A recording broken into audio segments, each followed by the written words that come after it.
বন্ধুরা দেখিনি এই মুহূর্তে আপনার পার্টনার আপনার সম্পর্কে কি ভাবছেন উনি, চলুন দেখিনি। বন্ধুরা, উনি প্রচণ্ডভাবে একটা অ্যাট্রাকশন ফিল করছেন আপনার প্রতি। উনি স্টেবিলিটি চাইছেন, উনি প্রচণ্ডভাবে অ্যাট্রাক্টেড। এই মুহূর্তে উনি একটু রেগে আছেন কোনো কারণে।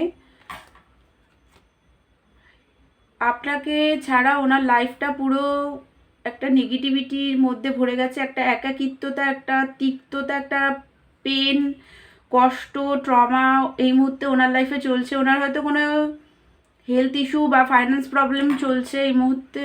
উনি আপনাকে ছাড়া একদমই ভালো নেই। উনি এই মুহূর্তে আপনার আর ওনার রিলেশনটাকে ডিভাইনের হাতে স্যালেন্ডার করে দিয়েছে। উনি ভাগ্যের উপর সব কিছু এই মুহূর্তে ছেড়ে দিয়েছেন। উনি ব্যালেন্স চাইছেন আপনার আর ওনার রিলেশনশিপে। উনি জানেন যে আপনাদের মধ্যে গিভ অ্যান্ড টেক ব্যালেন্স ছিল না, উনি ব্যালেন্স করতে চাইছেন।